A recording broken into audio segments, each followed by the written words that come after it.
part of Derbyshire I was born in was what might be called mid-Derbyshire, on the edge of the Peak District, and the foundry was literally on the Nottinghamshire-Derbyshire border. It's a long time since I started to go down to the foundry. I started when I was quite young really, because my uncle and my great-granddad used to work down there. My great-granddad worked on the locos, my uncle in the offices, the other uncle worked there in the pipe pits. Even though it remained a mysterious place for me for many years, I wanted to find out more about the place. Right, I'd like to welcome you all here tonight. It's very nice of you to make the effort to come. We're going to show a few slides first of the redesign works, various aspects of it from different times, some modern ones, some old ones that are copies of photos.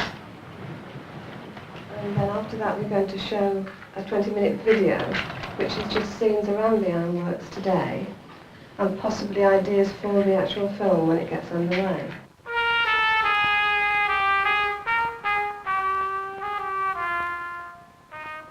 Well, my Uncle Dill was very committed to working at the foundry. Particularly, he used to stay past the time everyone else went home, trying to catch up on the work, always trying to catch up on the work and finish the job, which could never be done. And he used to complain about computers when they brought them in. They're supposed to make everywhere more efficient, but in fact, he made a lot of mistakes and he could do a lot better. And he was always trying to prove himself that he could do the job. And he wasn't really, I don't think, appreciated for that by the management. But in the end, he retired, and a few months later he died of a heart attack. I think it was due to the fact that he got no more reason for living, and that the foundry had been his entire life. And so it made me kind of angry.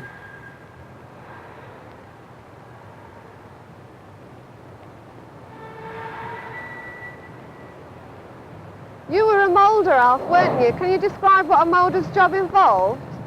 A moulder used to make pipes out of sand. Some sand was called green sand, which was, roughly speaking, damp sand. You made them in hand boxes from a wooden pattern, made them in two halves, and cast them with molten iron.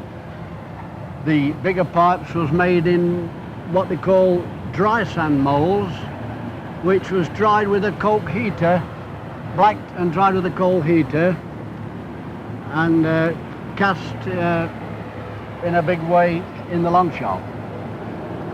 You see, being on maintenance, we used to get about. We didn't used to have to endure the conditions that the pipe makers, the moulders, used to have consistently. But occasionally we were called for repairs, and I can remember, no doubt, the hottest I've ever been or ever will be in my life was changing a rope on a overhead crane over a ladle of molten metal. It wouldn't be allowed nowadays, I know, but in those days it was. You had to get it there, and the foreman of the moulding shop was there timing you to see how long it took you. There was one particular case where a man was burnt to death in the tunnel. A fellow named Tom Hubble. He was taking the iron up to the tunnel, and at the other end the ladle of iron blew up and exploded and literally blew him out of the tunnel itself. What they call a kick in the arse sequence. Yeah, They used to look at your card, and if you'd clocked in after half past above twice a week, you used to have to bend down and you used to kick your arse like, you know, that was an old funny thing how these things. This little area here was quite an area for characters, I call it. In my early days, where they mixed all the blacking that the moulders used. A fellow named Pegleg Pete, everybody knew, and he actually got a Pegleg Pete. He didn't stir the blacking with his peg leg, he did it with equipment, followed by another one, Freddie West, who followed him on. And of course, the founder was renowned for characters, both inside and people on the outside, same as the fellow, the old tramp named Jim Gregory, who was everyone knew was a tramp, didn't work at the foundry, but he had his wardrobe down in the loco sheds down there, and he used to keep his equipment there, did odd jobs, he lived there. He went up to the ovens to sleep, and one Sunday night they found him there dead in the ovens. Yes. Wonderful. What about during the war, Alf? What sort of things did the foundry produce during the war? During the war, they used to make what they called billets, actually. They were shells, but it was a hush-hush secret to call them billets. And there was a number of ladies allocated to come to work at the foundry, sooner than go in the forces or even in the land army. And they used to work among the men and make these shells, which was made in 12 in a box. That rather takes me back, Alf, to about scrapping the cupolas a bit before the war, when I worked there. I can remember, as an apprentice, I used to get old flat irons that used to come as scrap and machine them up, and I used to sell them at 6p a piece, I did, to the local community. And of course there was always someone sorting the tackle out, you know, all sorts of things. Well, this is And- the famous 22... Well, these are the 22 steps that was very much a focal point in the old days, as Alf well knows, and Alf walked up them more times than me probably. It was an access from the old foundry up to the new foundry, but this little area here, there was the hydraulic boiler, hydraulic engine with a big flywheel with the fed by the engine and the big accumulator, and all the testing sheds were on that side, and it was quite a hive of industry around here, wasn't it, Alf? Around the busy little spot. And it's surprising how many times you heard the 22 steps mentioned during the day. There used to be a meeting point and all sorts of things, the 22 steps. And they still, the same actual steps as there was when I started there over 50 years since. If you wanted what they call a brimmer, which is a shank full brimming to the top, and you ran with it to get your othermost cast, it used to splash onto these metal plates and either go in your shoes or in your hands or whatever, but you didn't let go, or you'd cause a major catastrophe, you see. I can remember your old boss, well, the old man of all, old man Bradley. Bradley, yes. When there was any iron about, he used to start raving mad. He was like a lunatic. Yeah, he used to get excited. He used to get excited when the iron was coming, and he used to shout and storm, didn't he? As if, They used to turn the big wheel, and nothing would happen. And then all at once the ladle would drop. And used to spill out. The man that poured the ladle, as was filling your shank, he'd go like that, and nothing would happen, and he'd another touch, and he'd be wait to go backwards to steady it, see? And it used to slop all in your shank and go all over the place.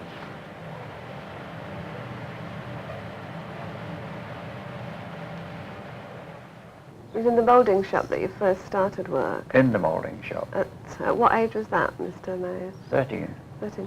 Can you tell us a bit about what conditions were like in the moulding shop? Well, that's a new beginner, of course, and that weld, I don't remember that liking it too much to begin with. And after the day's work, there was a feeling of, after a few days, I would say, a feeling that this is not for me. What were conditions like down the pit then, when you left the moulding shop to go down the pit? Did you like it there? Well, it was all exciting again. And I had a pony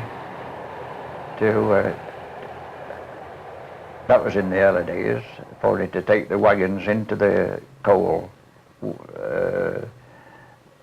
where the miners were getting the actual coal, take the coal to be loaded, the trucks to be loaded, and then bring the full ones out into the pit bottom before they went onto the chair to took them up onto the bank. But after a short time, of course, it wasn't for me. As I say, it was like going down into the grave. Out of the sunshine, down into the pit. It got terrible.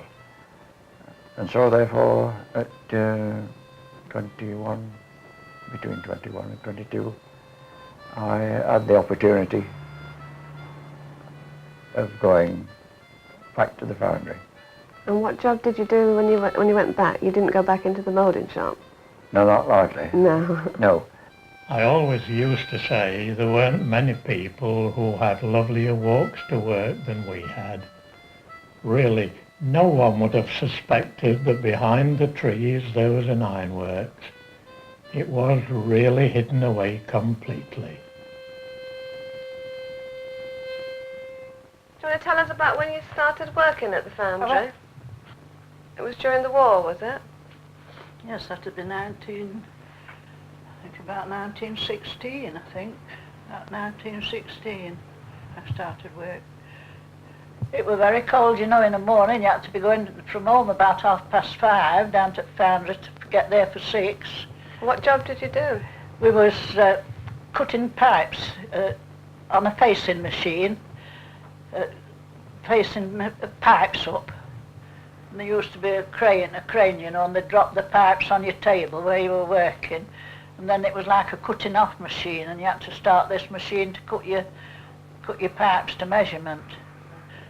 You used to have quite a lot of fun in the canteen, you know, where we had the food. There was one person, Lucy Bacon, they called her. Oh, she was a scream. She would just make us die with laughing. Why, what did she do? She used, if the foreman came in, you know, Mr. Langton, we used to play bits of tricks on him, and he used to say, "I'll see Mr. Oakes about this." What sort of tricks did you play on her? Well, he used to put jam on to door handle, you know, and then when he come to shout us, and of course we used to keep door locked for a bit, and of course he used to get very aggravated, which he was likely to do. Of course, when you're young, you don't think that, do you?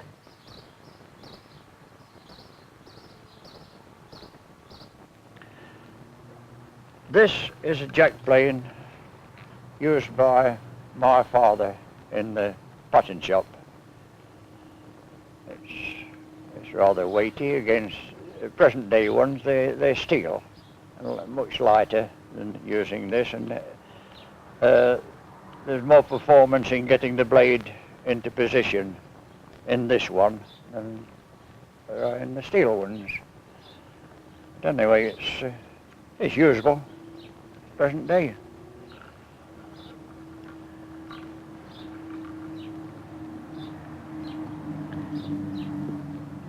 This is a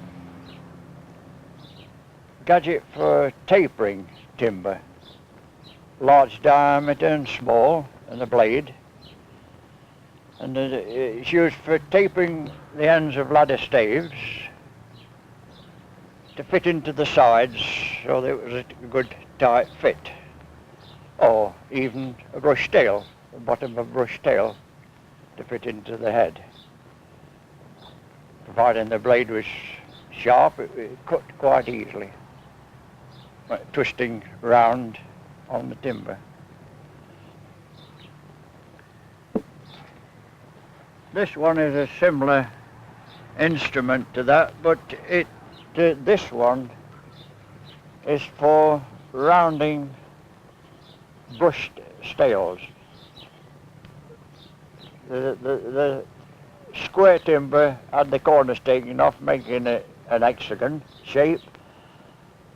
And then by manipulating these handles, you'd fit it onto the top and twist round and round, and the blade would cut it a clean round shape from top to bottom.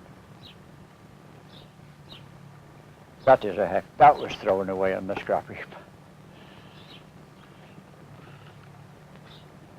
And that was also used by the joiner previous to the one who came in when I... Wagstaff, and the name is stamped on Wagstaff, Tommy Wagstaff.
It's nothing like it was when we was here for cleanliness and tidiness, and it's all altered completely.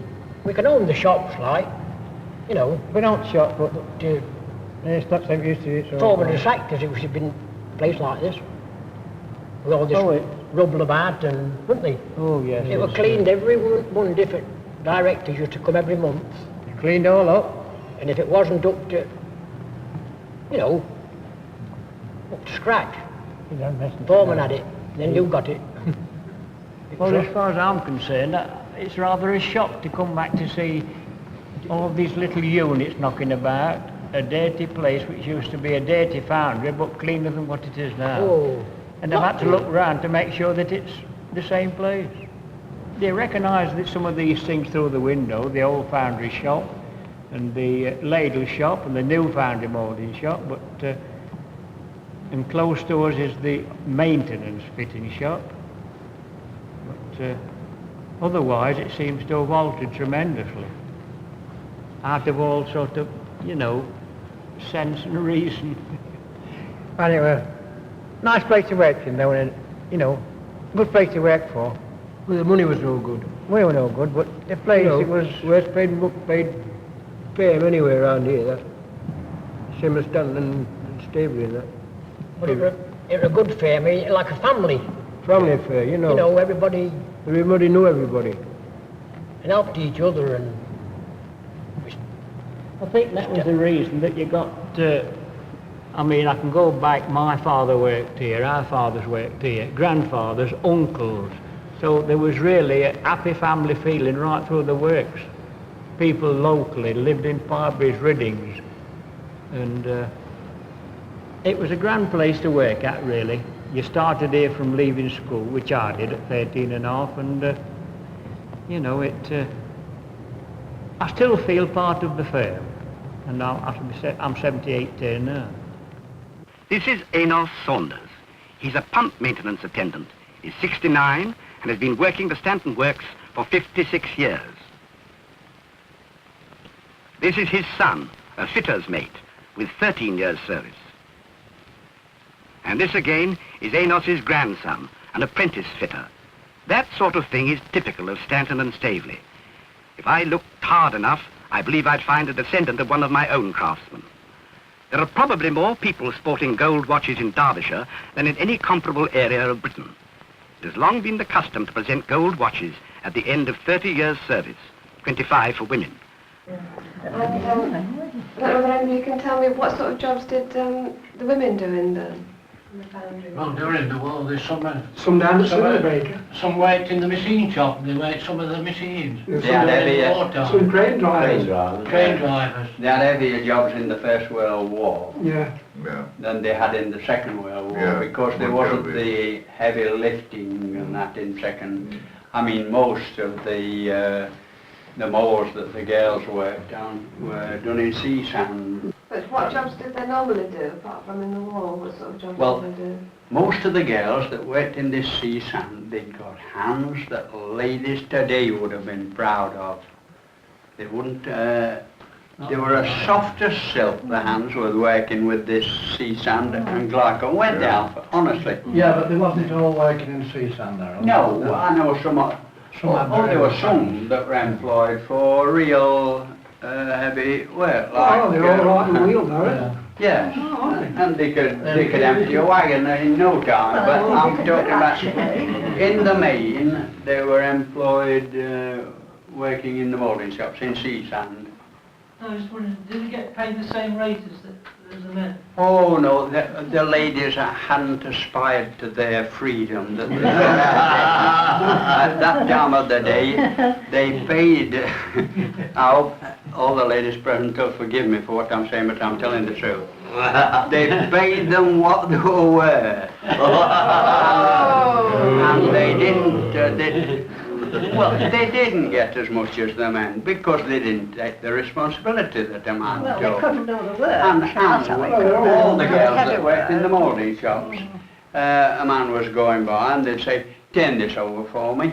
And chap would just turn it over for him. They couldn't have done another stroke if he hadn't have done, because they couldn't have turned it over themselves. It was different in machine shop though, Harold.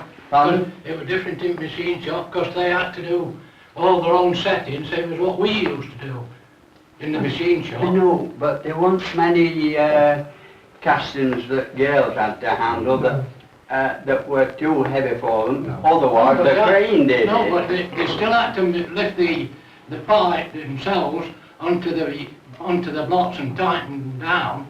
It wasn't, a man didn't do it for them. And did they get the same pay as you then? No, they didn't get the same pay. We lived down in the Mission Row, a few yards from the foundry, so we lived on the job. You know, sort of lived on the job, Mission Row at Pye Bridge. And as I say, we felt quite at home, though we came to work from 6 in the morning till 5 at night. And we never used to think that it was a long day. I think we all enjoyed his work better than what they do today. I feel sure about that. We had little money from here, it was poorly paid, but we did his job, we were loyal to the firm, and happy and contented more than what they are today. That's my opinion, and I think a lot of people think the same. Of course, they were all out of work, and we used to go to Salem Chapel, and they used to give them, get them meals ready there, you know. My husband and I used to help with the meals, you know, getting soup and that sort of thing for them during the 26th strike. What about facilities for the children during the 26th strike? Oh, no facilities at all. Didn't you say something about soups and breakfasts? Oh, for the children? Oh, yes. Well, for the children, this would take place at Ripley as well. I know from Butterley Company, but Oakes has provided breakfast for children 3 days a week, and local tradesmen and businessmen. They all provided meals for children. Children were well fed and well looked after. There were no starvation job. It was plain, ordinary food, but given. Nobody suggested to these people that they do it. They did it out of the goodness of their heart. Well, work was very bad here, and a lot of people were out of work, and at Friday you had to put a round ring on the pavement, and all those that was at work, you had to throw what they could in this string, and then it went toward the breakfast in that mission room at Pye Bridge for us kiddies, like, you know. There were a lot of men out of work, some it is now. Was there a big difference between the Oakes family as employers and the Stanton Company? Oh, entirely different. The atmosphere changed. The contact with the owners changed. Everything's changed. It wasn't the same place again, ever again. And of course then they closed it down completely in 1933 and moved a lot of us to Stanton. We travel every day from here to Stanton. What happened to the people that they didn't transfer to Stanton? No, they were all put on the dole. Was there a lot of unemployment here then? Well, there'd be about 200 to 300, I should say. Oh, they'd be that easy, yeah. They, well, to put it bluntly, they skimmed the cream off and took it to Stanton, That's right, didn't yeah. they? Did you notice any differences between the Oakes family and Stanton? Well, not at first, but Stanton was perhaps more organised. Their method was methodical as compared to Oakes's. Though I've often wondered, when I first started, there were 2 blast furnaces going there, full steam ahead. All the pipe pits, flange pits, round pit, moulding shops, cinder breaker with hard core, tarred slag, so that when the end of the day the locos picked up the traffic, the deliveries, there was tons and tons more than ever Stanton delivered because they finally closed the furnaces down, which was rather a sad thing. At the age of 21, we came on to £2.18, a princely sum and a top tradesman. £2.18 a week. And you had to prove it. Prove to the foreman that you were worth it before you got it, didn't you? Oh, yeah. So the foreman had the say over your wages? Oh, yeah. Yes. In fact, the pet question of W.C. Pilcher was, well, do you think you're worth it? Yes. And if you hadn't got guts enough to say yes, you were down the whole Kentucky. The Oakses were very intimate with their work people. The three brothers, James, Charles and Gerard, would know every single person on the firm, lads included. They knew you, and they knew them by the Christian name, didn't they?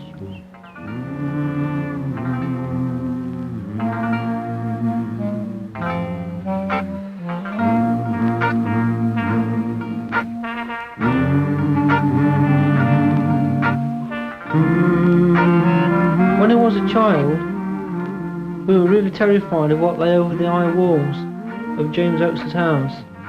We used to dare each other to climb over, but rarely did.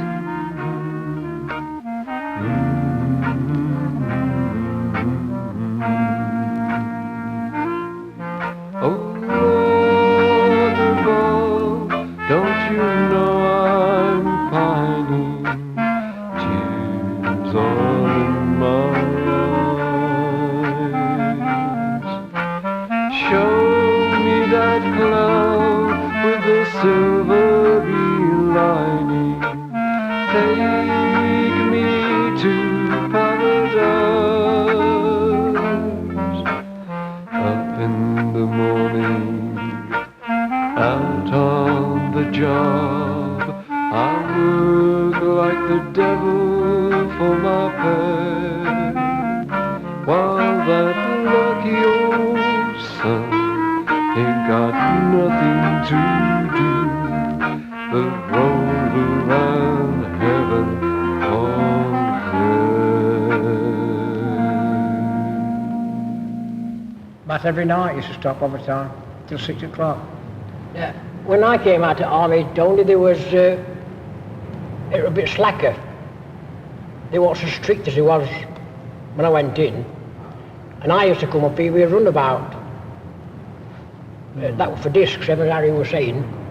Hundreds of them. They were shipping orders if the countries had got bombed, you know, and we took them that top door there with a runabout with a trailer on. In fact, hundreds of discs. You stopped till it was done, didn't you, Harry? Huh? You stopped till the job was done. It had to go at a certain time to catch a ship, you see. And it got to be done. And you got to stop outside, rain, snow, and get it done. You had to learn to do as you were told. That was the main thing for the first 6 months you were in. You mashed tea for the men, you ran errands. Generally did as you were told. Then eventually you were put on a bench and given simple jobs to do, and you progressed from there. Only the foreman was foreman. You had to do as you was told. You did it. Your leisure time was every time siren went. You weren't belting up down to report for fear. Fortunately, we weren't troubled much here. Of course, I'd got a small boy, and it was a bit grim. We were disturbed many times in the night. It was called out, had to rush off. And we dashed under the table and stayed there for quite a while till the sirens went again. As far as leisure time went, I don't remember a deal about it. I'd got the small boy, and it was spent just on walking. We didn't go far. You couldn't? And no. And expecting messages coming all the time to give to him, to go on duty with the wardens. We went to the pictures occasionally, which was just below where we lived at the time, the Regent.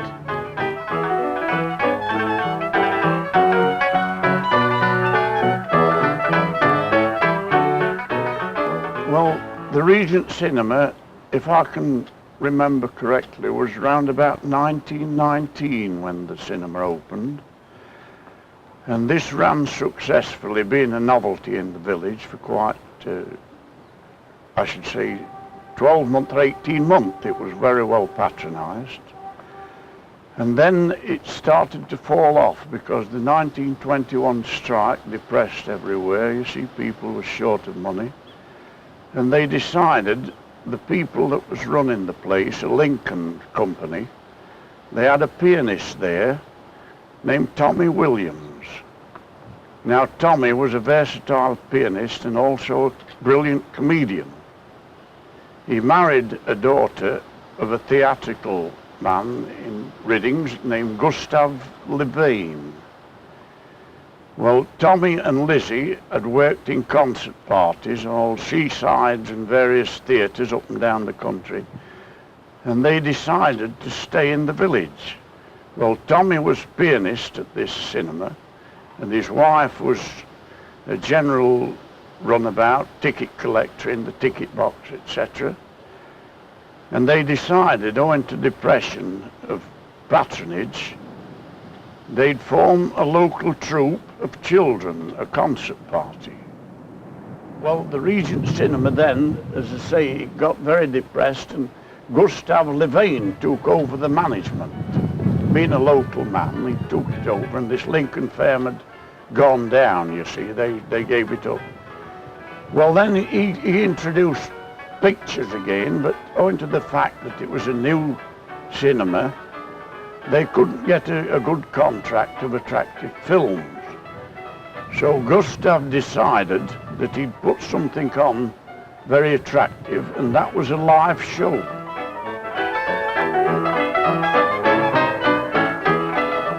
About that time, things weren't good, and Gus Levine had another idea. Gustav had an idea to put a boxing booth on in between cinema shows. And this was brought to the notice of a man from Bagthorpe, a man named William Gardner. He was a boxing promoter. And this was introduced and permanently fixed for about 12 months. Every Wednesday night, they used to put this in between a film show.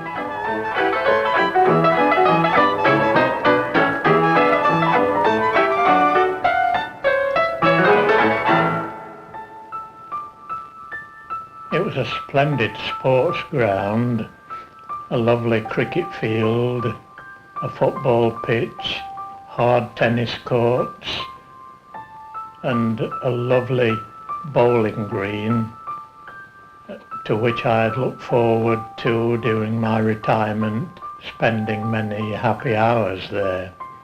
But unfortunately, with the closure of the works, the sports ground was sold. It was a tragedy, really, that it was bought by the local council. A Summercoats representative had been after it, but the council refused permission for them to buy it. From that time onwards, the sports ground was just left to go to ruin. The bowling green was covered with weeds and docks and dandelions, and all the hopes of spending many happy sunny days down there evaporated.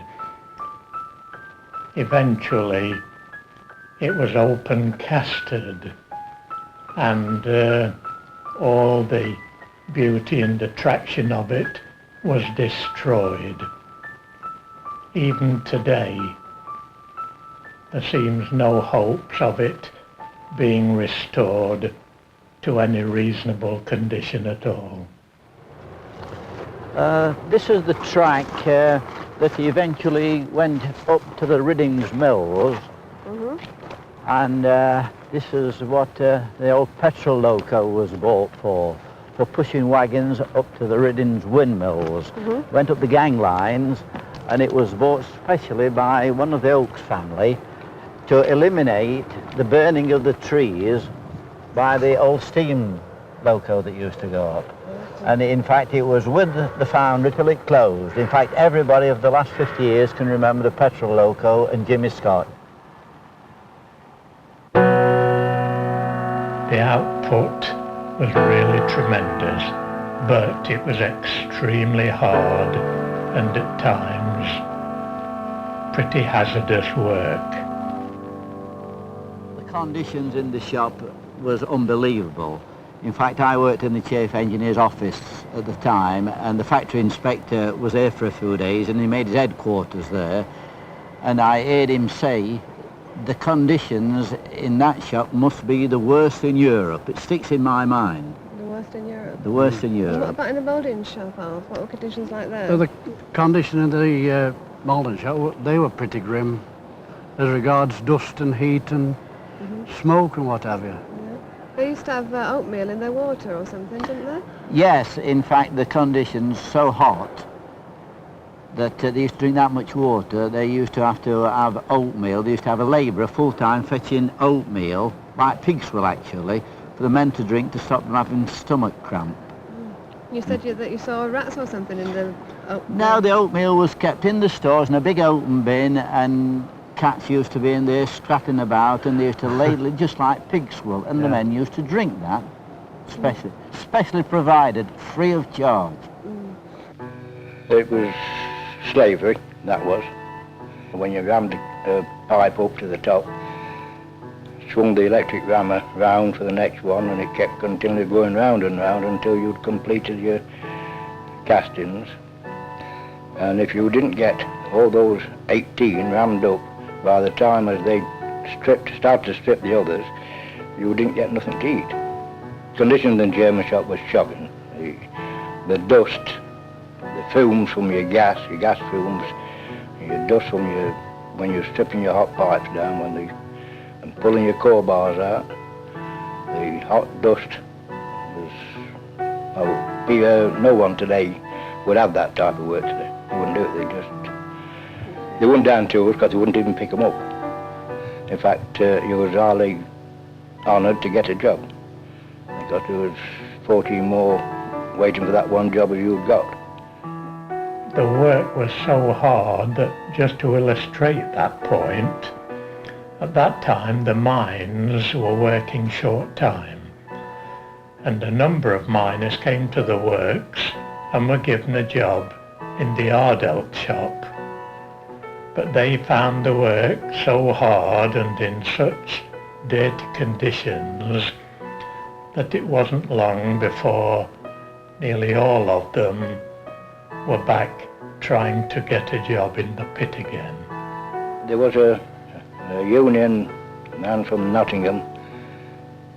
He came down to see down the foundry to see the bosses and conditions and wanted more money. But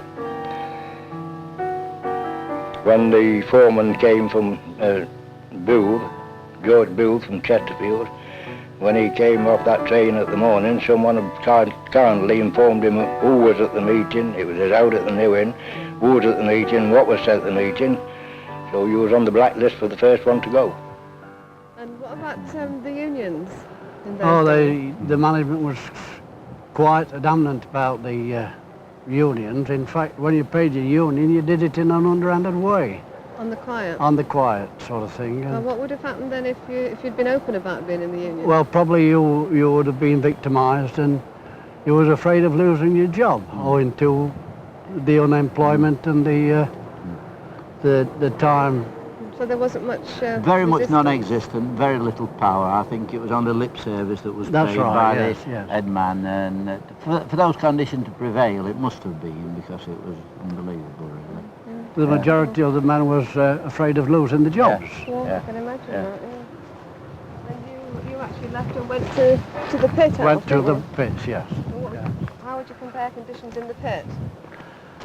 Well, arduous work, but more unified and really better conditions mentally. Did you feel conflict between your religious views and the growth of the trade unions? It's always been a strong point with me that They used to run hand in hand at one time, but they don't today. I lost a lot of interest in that when they wanted to start having their meetings on the same day that I wanted to go to church. And they got more recruits that way. And of course you could go to the welfare anywhere like that and have a pint. You went to church and learned to behave yourself.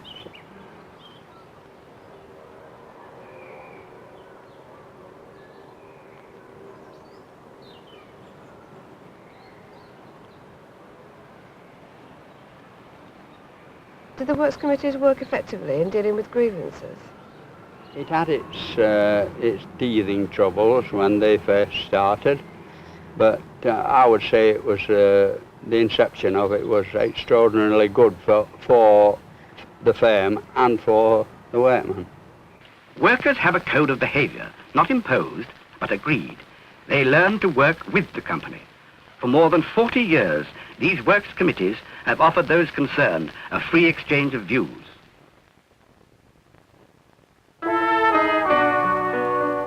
Everyone seemed to have plenty of work. It was more like a bolt from the blue when they came, as they did, and said, and on that particular Monday morning, well, that's it, chaps, you're closing. And I think everyone was more or less taken back somewhat. Well, of course, that was a sad day for Riddings Ironworks. Certainly came as a great shock to all the employees. The dismissals were spread over quite a long period, and it was gradually phased out. I well remember during those days on a Friday afternoon when there would be a batch of employees leaving,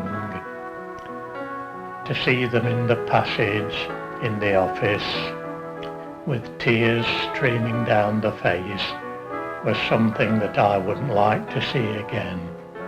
Men who had spent all their working lives down at the ironworks, and now it had come to an end and the future was all uncertain and unknown. It was a big thing when they closed the ironworks. It threw a lot of people out of work that had been there from boyhood, you know, from leaving school. Yes. Well, my 3 nephews had been there since leaving school till it finished, till they found clothes. Burt Street, Fred Slater and Albert Slater.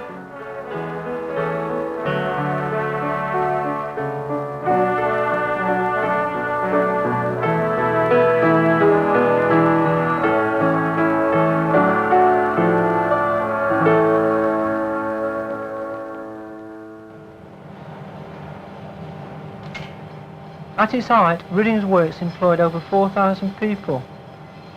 After its closure in 1969, the former buildings were either demolished or put to new industrial uses. In March 1980, a small ductile ironworks employing 8 people was established in what used to be the old powerhouse.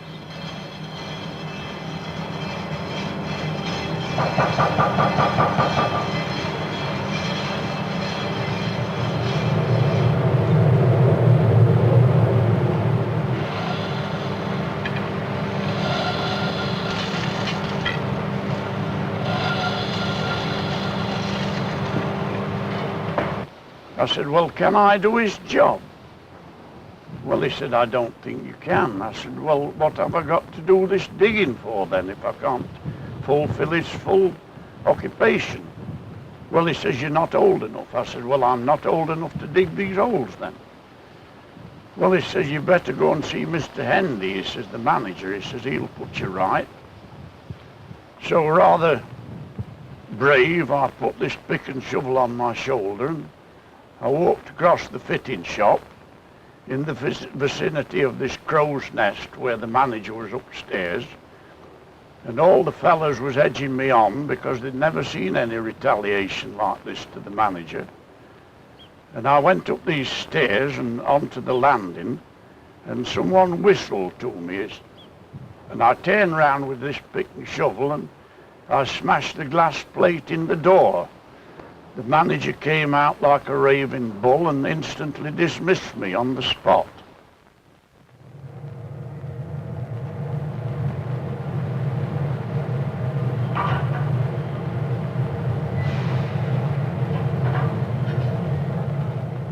They weren't as keen then at paying out. I think I got some club money, but it wasn't a compensation as far as I can remember.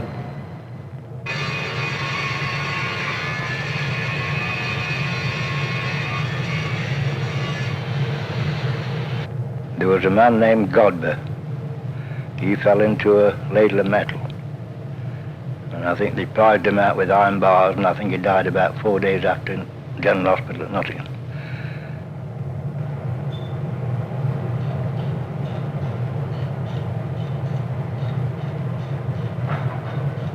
At various stages, they had weedings out. They youngsters that had come in that obviously weren't adapted for the trade they were in, and they moved them into something else, or they had to get another job. My husband was out of work a long, long time, and then he was poorly. He had a lot of poor health, and I never thought I should live to see so many out of work as there are now. Do you think perhaps if you'd had the opportunity you might have liked to have actually been a pattern maker yourself? I think that would have, yes, fulfilled what I really wanted to do, was to produce something for someone to follow on, as the mould does after the pattern's ready. But I think the fineness of the work also attracted me. Making the actual pattern, to know that it was going to be used somewhere in the world, the final product, the casting. I'll look back on it and at times and think, oh, of course it's all over, no use.